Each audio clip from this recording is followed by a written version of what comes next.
வணக்கம். நகராட்சி நேரடியாக அணுகாமல் பிறப்பு, இறப்பு சான்றிதழ்களை பொது சேவை மையங்களில் பெற்றுக் கொள்ளலாம் என்று உழற்கரை நகராட்சி ஆணையர் சுரேஷ்ராஜ் தெரிவித்துள்ளார். உழற்கரை நகராட்சி ஆணையர் சுரேஷ்ராஜ் வெளியிட்டுள்ள செய்திக்குறிப்பில், உழற்கரை நகராட்சிக்குட்பட்ட பகுதிகளில் நிகழும் பிறப்பு, இறப்புகள் நகராட்சி நிர்வாகம் மூலம் பதியப்பட்டு சான்றிதழ்கள் வழங்கப்பட்டு வருகிறது. அவ்வாறு வழங்கப்படும் பிறப்பு, இறப்பு சான்றிதழ்களை பெற பொதுமக்கள் அதிக அளவில் நகராட்சிக்கு வருகின்றனர். கூட்டத்தை குறைப்பதற்காக உழற்கரை நகராட்சி சம்பந்தப்பட்ட பிறப்பு, இறப்பு சான்றிதழ்களை ரெட்டியார்பாளையம், அஜீஸ் நகர், மார்க்கெட் வளாகம், எல்லைப்பிள்ளை சாவடி, சமூக நலத்துறை வளாகம், அரும்பர்த்தபுரம், பார்வதி மருத்துவமனை அருகில் எண் 254A, வழுதாவூர் சாலை, கதிர்காமம், வேமகவுண்டன்பாளையம், ஆதி திராவிடர் நலன், பழங்குடியினர் துறை, திலாசுப்பேட், காந்தி நகர் முதல் குறுக்கு வீதி, தர்மாபுரி, வழுதாவூர் பிரதான சாலை, தட்டாஞ்சாவடி, குடிமை பொருள், நுகர்வோர் துறை உள்ளிட்ட பகுதிகளில் உள்ள பொது சேவை மையங்களில் பெற்றுக் கொள்ளலாம் என தெரிவிக்கப்பட்டுள்ளது. புதுச்சேரி மேட்டுப்பாளையத்தில் உள்ள அரசு தொழிற்பயிற்சி மையத்தில் புதியதாக துவங்கப்பட்டுள்ள ட்ரோன் டெக்னீஷியன் பயிற்சி பிரிவுக்கு விண்ணப்பிக்க அழைப்பு விடுக்கப்பட்டுள்ளது. புதுச்சேரி மேட்டுப்பாளையத்தில் அரசு ஐடி உள்ளது. அங்கு ட்ரோன் டெக்னீஷியன் புதிய தொழில் பயிற்சி பிரிவு துவக்கப்பட்டுள்ளது. பயிற்சியில் சேர்வதற்கான விண்ணப்பங்கள் ஐடிஐயில் வழங்கப்பட்டு வருகிறது. பூர்த்தி செய்த விண்ணப்பங்கள் பெற கடைசி நாள் வரும் 22ஆம் தேதி. இந்த தொழிற்பயிற்சிக்கு 10ஆம் வகுப்பு தேர்ச்சி பெற்றிருக்க வேண்டும். 6 மாத பயிற்சியில் கண்காணிப்பு, நில அளவை, விவசாய இடுபொருள் தெளிப்பு, புகைப்படம் எடுத்தல் மற்றும் படப்பிடிப்பு, ட்ரோன் உபகரணங்களை ஒன்றிணைத்தல், பழுது பார்த்தல், பராமரித்தல் உள்ளிட்டவை பயிற்சி அளிக்கப்படுகிறது என குறிப்பிடப்பட்டுள்ளது. இலங்கை அரசால் கைது செய்யப்பட்டு விடுவிக்கப்பட்ட காரைக்கால் மீனவர்களை நேரில் சந்தித்து ஆறுதல் கூறிய சபாநாயகர் செல்வம், படகுகளை மீட்டு தர நடவடிக்கை எடுப்பதாக உறுதியளித்தார். இலங்கை கடற்படையால் கைது செய்யப்பட்டு விடுதலை செய்யப்பட்ட காரைக்கால் மீனவர்கள் புதுச்சேரி அரசு மீன்வளத்துறை மூலம் இந்தியாவிற்கு வரவழைக்கப்பட்டு காரைக்கால் வந்து சேர்ந்தனர். இந்நிலையில் விடுவிக்கப்பட்ட மீனவர்களை புதுச்சேரி சபாநாயகர் செல்வம் நேரில் சந்தித்து ஆறுதல் கூறினார். அப்பொழுது அவர்கள் படகை விடுவித்து தரும்படி சபாநாயகரிடம் கோரிக்கை விடுத்தனர். இதுபோல கோட்டுச்சேரிமேடு மீனவ கிராமத்தை சேர்ந்த சிவசங்கர் என்பவருக்கு சொந்தமான விசைப்படகில் மீன்பிடிக்க சென்ற 14 மீனவர்கள் கடந்த டிசம்பர் 16ஆம் தேதி இலங்கை கடற்படையினரால் கைது செய்யப்பட்டனர். கைது செய்யப்பட்ட மீனவர்களின் இல்லத்திற்கு சென்ற சபாநாயகர் அவர்களுக்கு ஆறுதல் கூறியதுடன் கூடிய விரைவில் மீனவர்களை மீட்டு தருவதாக உத்தரவாதம் அளித்தார். பார்த்திபன் மனிதநேய மன்றம் மூலம் சினிமா பின்னணி பாடகர் ஸ்ரீராம் மற்றும் சபிதா ஆகியோரின் இன்னிசை கச்சேரி புதுச்சேரி மத்திய சிறையில் நடைபெற்றது. புதுவை காலப்பட்டு மத்திய சிறையில் தண்டனை மற்றும் விசாரணை கைதிகள் 380க்கும் மேற்பட்டோர் அடைக்கப்பட்டுள்ளனர். சிறைவாசிகளை நல்வழிப்படுத்த சிறைத்துறையானது பல்வேறு சீர்திருத்த நடவடிக்கைகளை எடுத்து வருகின்றது. இதன் ஒரு அங்கமாக மத்திய சிறையில் சிறைவாசிகளால் ஏற்படுத்தப்பட்டுள்ள ஆடு, பசு, கோழி வகைகள், காஃபி, மிளகு, திராட்சை, டிராகன் பழம், ஏலக்காய் மற்றும் அரிய வகை மூலிகை செடிகள் நிறைந்த இயற்கை விவசாயத்தை நடிகரும் மற்றும் இயக்குநருமான திரு பார்த்திபன் அவர்கள் கடந்த மாதம் புதுவை மத்திய சிறையை பார்வையிட்டு இச்சிறைசாலை ஒரு தவசாலையாக திகழ்கிறது எனவும் மற்றும் சிறைவாசிகளை பாராட்டி சென்றனர். மேலும் அவர் சிறைவாசிகளை மன ரீதியாக மகிழ்விக்கும் விதமாக பாடகர் ஸ்ரீராம் அவர்களை கொண்டு இசை கச்சேரி நடத்த சிறைத்துறையிடம் கோரிக்கை வைத்தார்.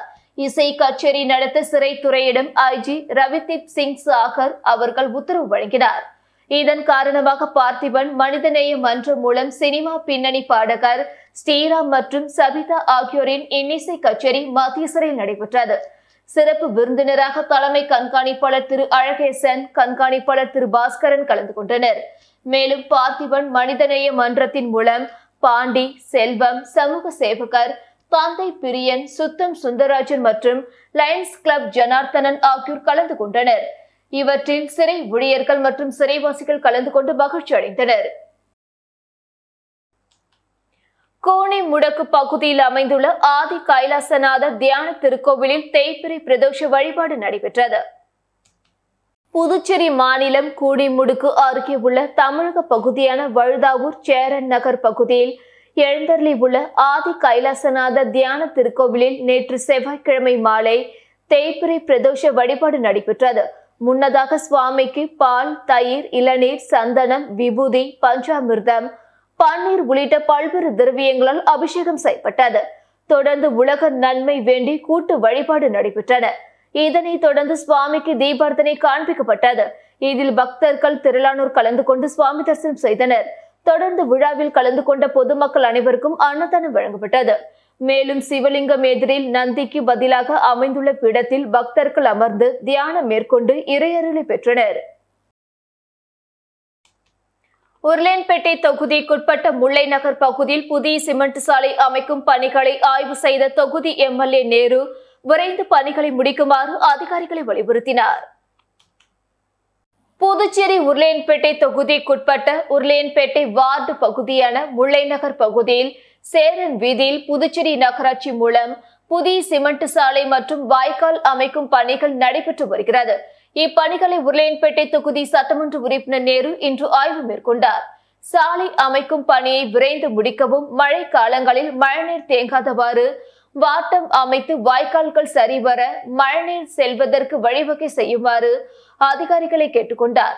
இந்த ஆய்வின் போது புதுச்சேரி நகராட்சி உதவி பொறியாளர் நமச்சிவாயம் மற்றும் மனிதநேய மக்கள் சேவை மைய நிர்வாகிகள் உட்பட பலர் உடனிருந்தனர். புதுச்சேரியில் மிகவும் பிரசித்தி பெற்ற ஸ்ரீ வேதபுரீஸ்வரர் கோயிலில் நடைபெற்ற மார்கழி மாத பிரதோஷ பூஜையில் திரளான பக்தர்கள் பங்கேற்று சாமி தரிசனம் செய்தனர். புதுச்சேரி நகர பகுதியான மகாத்மா காந்தி வீதியில் மிகவும் பிரசித்தி பெற்ற ஸ்ரீ வேதபுரீஸ்வரர் கோயில் உள்ளது. இக்கோயிலில் மார்கழி மாத பிரதோஷ வழிபாடு இன்று நடைபெற்றது. பிரதோஷத்தை முன்னிட்டு கோயில் வளாகத்தில் உள்ள நந்திக்கு பால், தயிர், சந்தனம், இளநீர், பன்னீர் உள்ளிட்ட பல்வேறு திரவியங்களை கொண்டு அபிஷேகம் செய்யப்பட்டது. தொடர்ந்து வண்ண மலர்கள் அலங்கரிக்கப்பட்ட நந்திக்கு மகா தீபார்த்தனை காண்பிக்கப்பட்டது. இதில் திரளான பக்தர்கள் பங்கேற்று சாமி தரிசனம் செய்தனர். காரைக்கால் மாவட்டம் தர்மபுரத்தில் அமையவுள்ள கழிவுநீர் சுத்திகரிப்பு ஆலை அமைப்பதற்கு எதிர்ப்பு தெரிவித்து சமூக நீதிக்கான கூட்டு இயக்கத்தினர் மாவட்ட ஆட்சியரை சந்தித்து கோரிக்கை மனு அளித்தனர். காரைக்கால் மாவட்டம் தர்மபுரம் பகுதியில் புதிதாக அமையவுள்ள கழிவுநீர் சுத்திகரிப்பு ஆலை அமைப்பதற்கு முடிவெடுக்கப்பட்டு அங்கு பதாகை ஒன்று வைக்கப்பட்டுள்ளது. இதனை அறிந்து அப்பகுதி மக்களிடம் சென்று சமூக நீதிக்கான கூட்டு இயக்கம் சார்பில் அதன் பொறுப்பாளர்கள் அவர்களின் கருத்துக்களை கேட்டறிந்தனர். இதனை அடுத்து கழிவுநீர் சுத்திகரிப்பு ஆலை அமைவதால் அப்பகுதி துர்நாற்றம் மிகுந்ததாக மாறும் எனவும், பல்வேறு விஷவாயுக்கள் வெளிவந்தால் மக்களுக்கு சுவாச கோளாறு உள்ளிட்ட பல்வேறு பிரச்சனைகள் ஏற்பட வாய்ப்புள்ளதாக சந்தேகிப்பதாக மாவட்ட ஆட்சியர் குலந்துங்கனை சந்தித்து சமூக நீதிக்கான கூட்டு இயக்கத்தின் தலைவர் வழக்கறிஞர் வின்சென்ட் ராஜ் தலைமையில் அதன் பொறுப்பாளர்கள் மனு அளித்துள்ளனர்.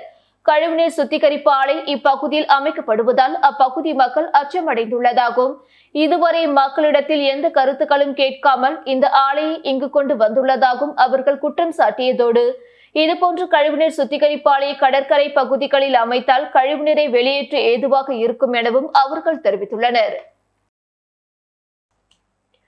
புதுச்சேரி வில்லியனூர் அன்னை நகரில் ரூபாய் 50 லட்சம் மதிப்பில் சிறு பாலங்கள் அமைக்கும் பணியினை எதிர்க்கட்சித் தலைவர் சிவா தொடங்கி வைத்தார்.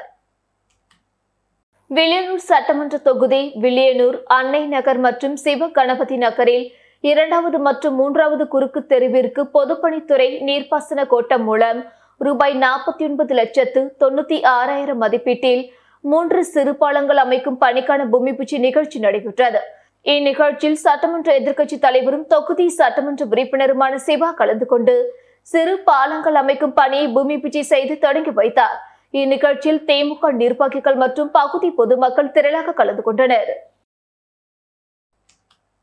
புதுவை வாரியஸ் மார்ஷல் ஆர்ட்ஸ் அகாடமியின் 1ஆம் ஆண்டு விழாவில் சபாநாயகர் செல்வம், சட்டமன்ற உறுப்பினர் பாஸ்கர் என்கிற தட்சிணாமூர்த்தி ஆகியோர் பங்கேற்றனர். அரசு மற்றும் தனியார் பள்ளிகளில் வறுமை கோட்டிற்கீழ் இருக்கும் மாணவ மாணவிகளை தேர்வு செய்து அவர்களுக்கு சிறப்பு தற்காப்பு கலை பயிற்சி அளிப்பதோடு சமூக சேவைகளிலும் ஈடுபடுத்தி நல்வழிப்படுத்தி வரும் புதுவை வாரியஸ் மார்ஷல் ஆர்ட்ஸ் அகாடமியின் 1ஆம் ஆண்டு விழா முருங்கப்பாக்கம் மதர் தெரேசா மேல்நிலைப் பள்ளியில் வெகு சிறப்பாக கொண்டாடப்பட்டது. முதலாவதாக மாணவ மாணவிகளின் தற்காப்பு கலை சாகசங்களோடு விழா துவங்கியது. பின்னர் அகாடமி மாணவ மாணவிகளை ஊக்குவித்து வரும் பள்ளிகளுக்கு ஆதரவாளர்கள் விருது, அறக்கட்டளை நிறுவனங்களுக்கு மனிதநேய விருது, அன்னதான மற்றும் இரத்த தான சேவைகளில் இவ்வாண்டு சிறப்பாக இணைந்து செயல்பட்ட இளைஞர்களுக்கு சமூக சேவகர் விருது என 23 விருதுகளை புதுச்சேரி சபாநாயகர் செல்வம் வழங்கினார். அத்துடன் கடந்த ஆண்டு தற்காப்பு கலை போட்டிகளில் மாநில, தேசிய மற்றும் சர்வதேச அளவில் சாதித்த மாணவ மாணவிகளுக்கு சிறப்பு பரிசும், 10ஆம் வகுப்பு படிக்கும் மாணவிகளுக்கு பேக் மற்றும் படிப்பு சாதனங்களும் அரியாங்குப்பம் சட்டமன்ற உறுப்பினர் பாஸ்கர் என்கிற தட்சிணாமூர்த்தி வழங்கினார். ஒதியம்பட்டு ஸ்ரீ சத்குரு மகான் வண்ணார பரதேசி ஆலயத்தில் தேய்பிறை பிரதோஷ வழிபாடு நடைபெற்றது. வில்லியனூர் அடுத்துள்ள ஒதியம்பட்டு கிராமத்தில் மிகவும் பழமை வாய்ந்த ஸ்ரீ சத்குரு மகான் வண்ணார பரதேசி சுவாமிகள் சித்தர் ஆலயத்தில் தேய்பிறை பிரதோஷத்தை முன்னிட்டு சிறப்பு வழிபாடு, பூஜைகள் மற்றும் மகா தீபார்த்தனை நடைபெற்றது. மேலும் பிரதோஷ வழிபாட்டினை முன்னிட்டு சாமிக்கு பால், தயிர், இளநீர், சந்தனம், பன்னீர், பழங்கள் உள்ளிட்ட பல்வேறு திரவியத்தால் அபிஷேகங்கள் செய்யப்பட்டன. அதனைத் தொடர்ந்து பூஜையில் கலந்து கொண்ட பக்தர்கள் அனைவருக்கும் அன்னதானம் வழங்கப்பட்டது. திருநள்ளாறு வட்டார காங்கிரஸ் சார்பில் நடைபெற்ற பொங்கல் விழாவில் 1000 பேருக்கு பொங்கல் தொகுப்பை முன்னாள் முதலமைச்சர் நாராயணசாமி வழங்கினார். தமிழர் திருநாளாம் பொங்கல் பண்டிகையொட்டி திருநள்ளாறு தொகுதியில் உள்ள துப்புரவு பணியாளர்கள் உள்ளிட்ட 1000க்கும் மேற்பட்ட ஏழை எளிய மக்களுக்கு திருநள்ளாறு வட்டார காங்கிரஸ் தலைவர் சிவகுமார் ஏற்பாட்டில் அரிசி, வெல்லம், முந்திரி, திராட்சை, நெய் உள்ளிட்ட பொருட்கள் அடங்கிய பொங்கல் தொகுப்பினை புதுச்சேரி முன்னாள் முதலமைச்சர் நாராயணசாமி ஏழை எளிய மக்களுக்கு வழங்கினார். முன்னதாக திருநள்ளாறு காங்கிரஸ் கமிட்டி தலைவரின் தந்தையாகிய கலிய பெருமாள் திருவுருவ படத்திற்கு முன்னாள் முதலமைச்சர் நாராயணசாமி உள்ளிட்ட காங்கிரஸ் கட்சியினர் மலர் தூவி அஞ்சலி செலுத்தினர். இந்நிகழ்ச்சியில் புதுச்சேரி மாநில முன்னாள் காங்கிரஸ் கட்சி தலைவர் AV சுப்பிரமணியன், முன்னாள் அமைச்சர் R கமலக்கண்ணன், மாவட்ட தலைவர் RP சந்திரமோகன், இளைஞர் காங்கிரஸ் தலைவர் மா ரஞ்சித் உள்ளிட்ட ஏராளமான காங்கிரஸ் கட்சியினர் கலந்து கொண்டனர். இத்துடன் செய்திகள் நிறைவடைந்தன. வணக்கம்.